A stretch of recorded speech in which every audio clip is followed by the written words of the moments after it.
Patient లేచాడు. అన్నా అన్నా ఎక్కడికన్నా? నా పనుంది, ఆగురా. అన్నా రే ఆగు. అన్నా అన్నా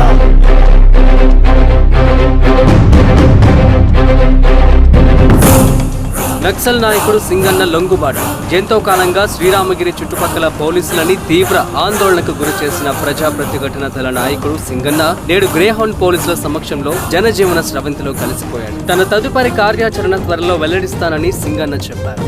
సింగన్న సుదీర్ఘ పోరాటం నుంచి అకస్మాత్తుగా జనజీవన స్రవంతిలో కలవడానికి కారణం ఇంకా తెలియాల్సి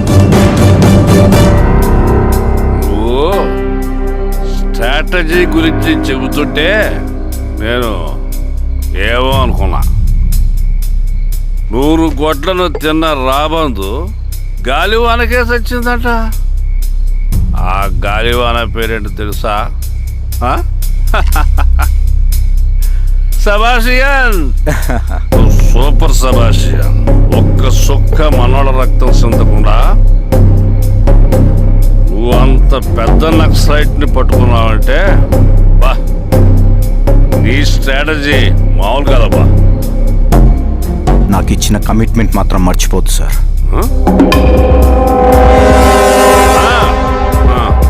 చేసాబో, తీసుకో. పోయేస్తా. సూపరబ్బా, సూపర్.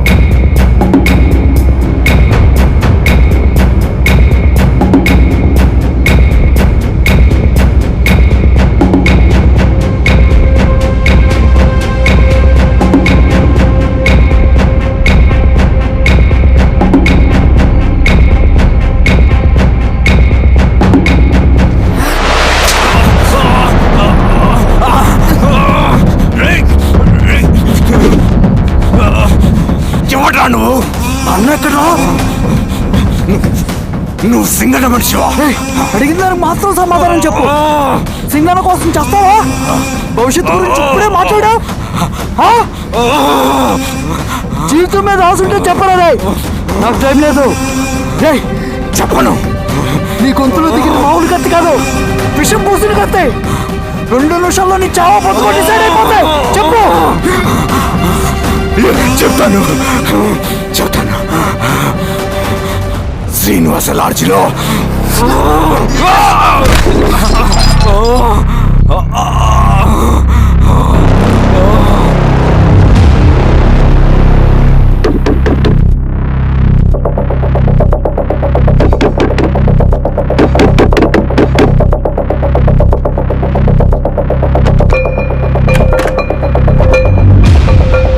నువ్వేంటి ఇక్కడ? సర్లే లోపల.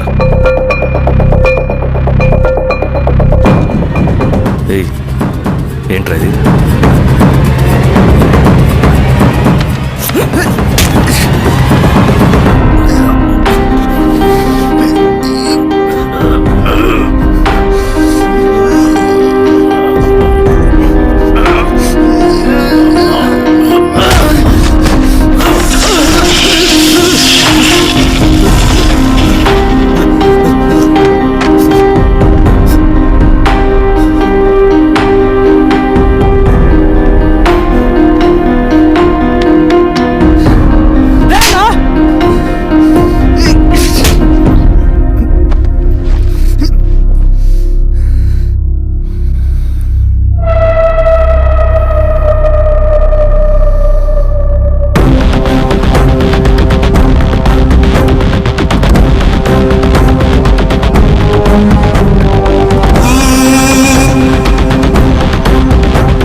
రవి కట్లిపు. రే రవి, ఏమైందిరా? వచ్చి కట్లిపు. ఏమైందిరా నీకు? కట్లిపు. రే, ఆ పోలీసుకి లొంగిపోవటం, ప్రెస్ మీట్లు మాట్లాడటం అంతా నిజం అనుకుంటున్నావా? రే, అవంతా ఒక స్ట్రాటజీరా. యుద్ధంలో శత్రుబలు పెరిగినప్పుడు మనం మొండిగా ఎదురెళ్ళకూడదు, లొంగిపోయినట్టు నటించాలి. అది నిజంగా లొంగిపోవడం కాదురా, శత్రువుని ఏమార్చడం. నేను అదేరా చేశాను, అది నిజం అనుకోకు. ముందు కట్లిపు రవి. విప్లవంలో నష్టం అన్ని వైపు నుంచి వస్తుంది. నువ్వు నేను ఇంకా మిగిలి ఉన్నాం కదా, ఇంకొక దళాన్ని నిర్మిద్దాం, విప్లవాన్ని కొనసాగిద్దాం. ముందు కట్లిపురా. ఏంట్రా? నువ్వు మాట్లాడిన ప్రతిసారి నాకు చప్పట్లు కొట్టాలనిపిస్తుంది అన్న. నువ్వు చెప్పేది నమ్మాలనిపిస్తుంది. ఇప్పుడు కూడా నమ్మేవాడిని, కానీ ఇది ఆపుతుంది. మతం మత్తుమందు లాంటిదన్నాడు కార్ల్ మార్క్స్. కానీ అంతకన్నా పెద్ద మత్తుమందు కమ్యూనిజం. ఆ కమ్యూనిజం మత్తులో నుండి నిన్ను బయటకు తీసుకురావడానికి బలమైన సాక్ష్యం కావాలని నాకు అర్థమైంది. ఎలక్షన్ నుంచి విత్డ్రా అయ్యాక నేను నా ఫ్రెండ్ స్వప్న వాళ్ళ ఇంటికి వెళ్ళాను. రే, అర్జెంట్గా 25 లక్షలు కావాలరా. Thank you.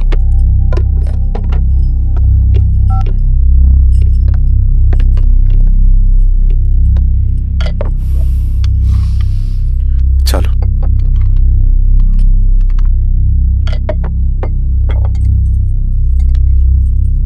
చాలు. చలో అని చెప్పాను కదా, అర్థం కాదే. ఏవండి ఏవండి, ఏమైంది స్వప్న? నేను గమనిస్తూనే ఉన్నాను, మీరు ప్రశాంతంగా లేరు. శిరీష, ఆయన బిజినెస్ చాలా ఇబ్బందిగా మారింది. బయట అప్పు తెచ్చి మరీ ఇన్వెస్ట్ చేశారు. వర్క్స్ అన్ని సగంలో ఆగిపోయాయి. కాంట్రాక్టర్స్కి బాగానే మిగులుతాయి కదా. ఆయన ఏదీ క్లియర్గా చెప్పరు.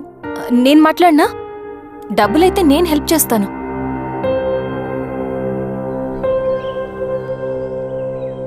అన్నయ్య, చెప్పమ్మా. మీరు డబ్బు గురించి ఏదో ఇబ్బంది పడుతున్నారని అర్థమైంది. అవునమ్మా, ఈ ఏజెన్సీ కాంట్రాక్టర్ బతికే ఇంత ఏది సాఫీగా ఉండదు. అన్ని వైపుల నుంచి అడ్డంకులే. ప్రజల ప్రయోజనం కోసం బిల్డింగ్లు, బ్రిడ్జ్లు కట్టాలి, అడ్డమైన వాళ్ళకి లంచం ఇచ్చుకోవాలి. ఇప్పుడు ఈ నక్సల్స్ ఒకళ్ళు తయారయ్యారు. నా బ్రతుక్కి పని పూర్తయ్యేదాకా ఫండ్స్ లిస్ట్ చేయరు, వీళ్ళేమో పని చేయనివ్వరు. ఏం చేయాలో అర్థం కావట్లేదు. నక్సల్సా? నక్సల్స్కి ఏంటి సంబంధం? అదే కదా సమస్య. బయట ప్రజల కోసం మేము ఉన్నామంటారు, లోపల ఎక్స్ట్రాషన్కి అలవాటు పడ్డారు.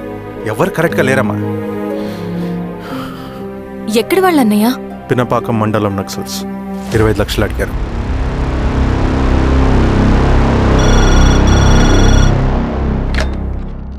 హలో ధర్మ, ఆ సింగన్న దళం గురించి నీకు ముఖ్యమైన విషయం చెప్పాలి.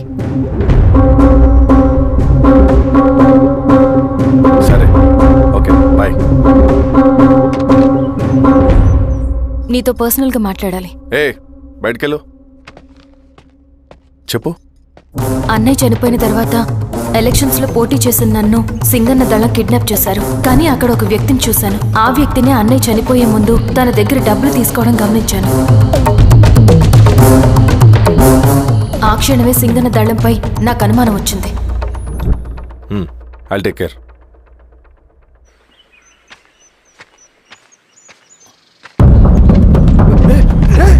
భయపడదు, మీ చంద్రుడు మనుషులు. నన్నేం చేయకండి. కూర్చోబెట్టండి. మీకు కావాల్సింది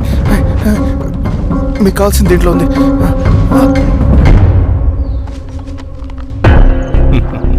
కాంట్రాక్టర్ డబ్బులు కదా, కొత్తగా ఉన్నాయి.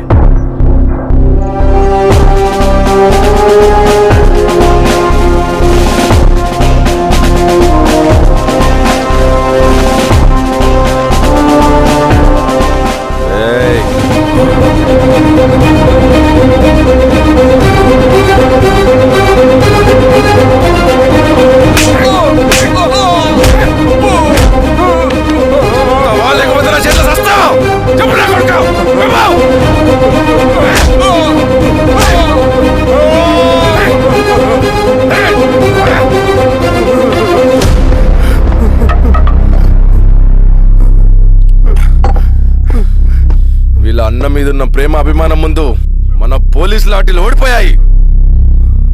చంద్రన్ ఎన్కౌంటర్ ఎలాగూ పోతాడు. కానీ విచిత్రం ఏంటంటే వాడి భార్య నర్సమ్మ, కూతురు మమత, కొడుకు నరేష్ మరో ఎన్కౌంటర్లో పోవడం చాలా బ్యాడ్ న్యూస్. చెప్ శిరీష, ఏం చేయమంటావు? నువ్వు ఒక డెసిషన్ తీసుకున్న తర్వాత ఎవరి మాట వినవు కదా. హే దాస్ సార్. రేపు మార్నింగ్ న్యూస్ పేపర్ వద్దని చెప్పు. సరే సార్. తెలిసిన విషయం మళ్ళీ మళ్ళీ చదవాలంటే చాలా బోరింగ్. నేను చెప్తాను సార్, జరిగింది మొత్తం నేను చెప్తాను సార్. సింగన్న దగ్గర నేను 20 సంవత్సరాల నుంచి పనిచేస్తున్నారు సార్. పేదవాళ్ళ కోసం అన్న చేస్తున్న ఉద్యమంలో మేమందరం చాలా కష్టపడి పనిచేసేవాళ్ళం. కానీ ఒకరోజు నేను చెప్పిందంతా చెప్పి ఈశ్వర్ రెడ్డి దగ్గర 10 లక్షలు తీసుకురండి. దేనికన్నా ఇదంతా? దేనికేంటి? మొన్న ఆ కాంట్రాక్టర్ దగ్గర నుంచి, నిన్న బిల్డర్ దగ్గర నుంచి, ఈరోజు ఈశ్వర్ రెడ్డి దగ్గర నుంచి. అధికారం కోసం. డబ్బు ఉంటే అధికారం వస్తుంది, అధికారం ఉంటే డబ్బు వస్తుంది. నాకు రెండూ కావాలి. హిట్లర్ పెయింటర్ అవుదామని అకాడమీలో జాయిన్ అవ్వాలనుకున్నాడు, కానీ పనికిరాడని చెప్పి రిజెక్ట్ చేశారు. హిట్లర్ ఏం చేశాడు? నాజీ పార్టీ పెట్టి జూస్కి అగేన్స్ట్గా అందరినీ కూడగట్టి ప్రపంచాన్ని ఉనికిచ్చాడు. మొహమ్మద్ అలీ జిన్నా నేషనల్ కాంగ్రెస్ పార్టీలో ఎదగాలనుకున్నాడు, ఎప్పుడూ పట్టించుకోలేదు. ముస్లిం లీగ్ పార్టీ పెట్టి ఇండియాని రెండుగా చీల్చేశాడు. పాకిస్తాన్కి ప్రధానమంత్రి అయ్యాడు. ప్రపంచంలో ఎక్కడైనా సరే 2 కులాలు, 2 మతాలు, 2 ప్రాంతాల మధ్య చిచ్చు పెడితే చాలు, అధికారం వెతుకుంటూ మన కాళ్ళ దగ్గరకు వస్తుంది. జమ్మూ అండ్ కాశ్మీర్ నుంచి మహారాష్ట్ర, గుజరాత్ ఎక్కడైనా సరే, ఎవరైనా సరే ఇదే గేమ్. నేను అంతే. ఒక మామూలు కార్యకర్తగా దళంలో చేరాను నేను. కానీ ఈరోజు న్యూస్ పేపర్లైనా సరే, జనాల్లో అయినా సరే, ఎక్కడైనా సరే ఒకే పేరు, Singanna, Singanna, Singanna. And I love that. Naxals కొంటే ఈ అడవినే శాసిస్తాం, రాజకీయాల్లోకి వస్తే రాష్ట్రాన్ని శాసిస్తాం. చంద్ర, మన చదువులకి, మన తెలివితేటలకి ఈ అడవిలోనే మగ్గిపోవాలా? నువ్వే ఆలోచించుకో. ఆ మాటలు విన్న నేను ఆలోచనలో పడ్డాను. తన స్వార్థం కోసం ఉద్యమమును పెడదారి పట్టిస్తున్నాడని అప్పుడే అర్థమైంది. కానీ నాకు వేరే దారి లేదు. సింగన్న ఆదేశం ప్రకారం మేము వెంటనే వెళ్ళి ఈశ్వర్ రెడ్డిని కలిశాం. సింగన్న పార్టీ ఫండ్ కోసం 10 లక్షలు ఇమ్మన్నారు. ఆ డబ్బులు ఇస్తే రైతు కూలీ సమస్య ఉండదని చెప్పమన్నారు. అంత డబ్బా నేనెందుకు ఇవ్వాలి? నువ్వు గెలుస్తావనే భ్రమలో ఉన్నావు. ప్రజలంతా అమాయకులు కాదు రెడ్డి. ఈ ఊళ్ళో ఏం జరుగుతుందో నువ్వు మాకు చెప్పక్కర్లేదు. మీకు పార్టీ ఫండ్ ఇస్తే మాత్రం నేను గెలుస్తానని గ్యారంటీ ఏంటి? తప్పకుండా గెలుస్తావు. ఆలోచించుకో, తెలివైన వాడివి.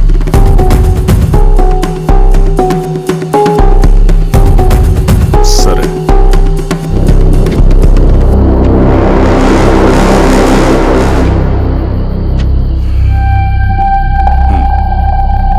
కానీ నాదో కండిషన్.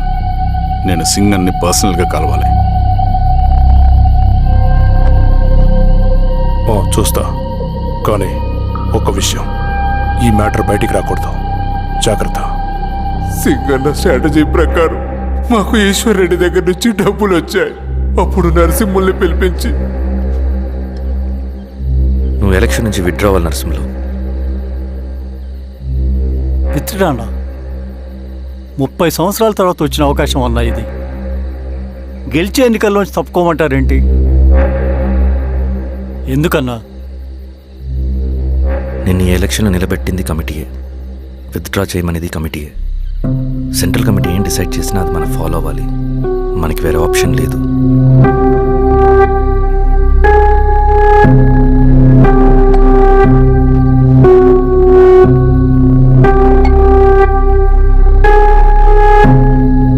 నన్ను నమ్ముకుని చాలామంది ఉన్నారన్నా.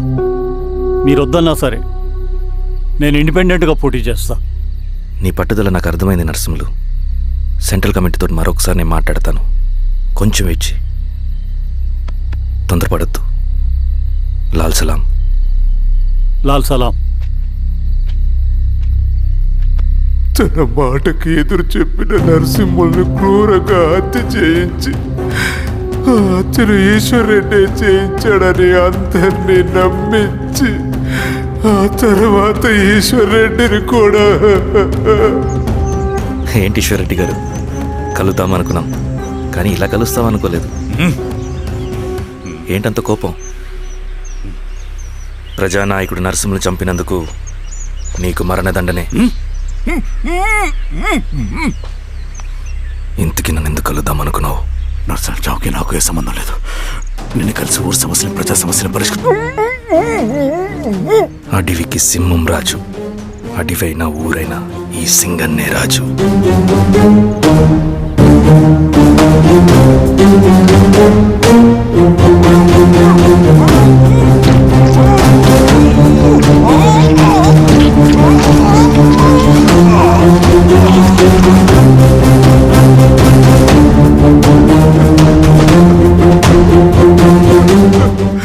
తప్పు చేశావు సార్. మొత్తం సింగన్నే చేశాడు. ఇంకా చెప్పాల్సింది ఏదైనా ఉందా? శిరీష ఆ రోజే చెప్పిందన్నా. ఇన్నాళ్ళ పోరాటంలో ఏం జరిగిందన్నా? ఏమీ లేదు. శిరీష వల్ల వాళ్ళ ఊర్లో రైతులకు భూములు వచ్చాయన్నా. నీ వల్ల చాగి అన్యాయంగా గొంతు కోసుకున్నాడన్నా. నరసింహులు, ఈశ్వర్ రెడ్డి, ఇంకెందరో అమాయకులు నీ అధికార దాహం వల్ల బలైపోయారు.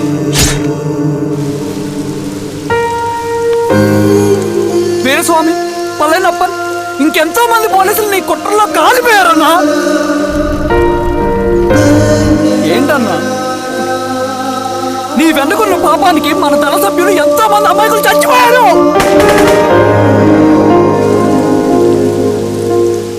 ఆ జనాలు అమాయకులన్నా.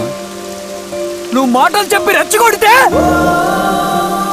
నువ్వేదో సమాజాన్ని ఉద్ధరిస్తావని నీ వెనుకున్నారు.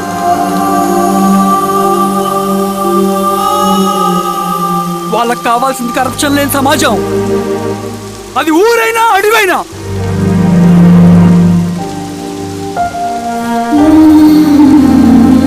దేవతలాంటి అమ్మాయి అన్న బతికినంతకాలం అందరి జీవితాన్ని బాగు చేసిందన్నా.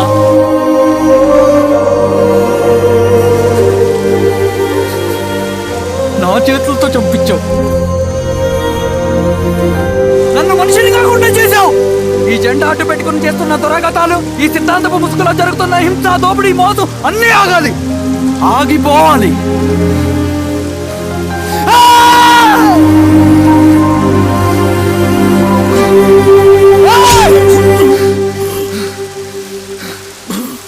నువ్వు చెప్పిన సమాజం స్థాపితం కావాలంటే నువ్వు సమాధి కావాలి.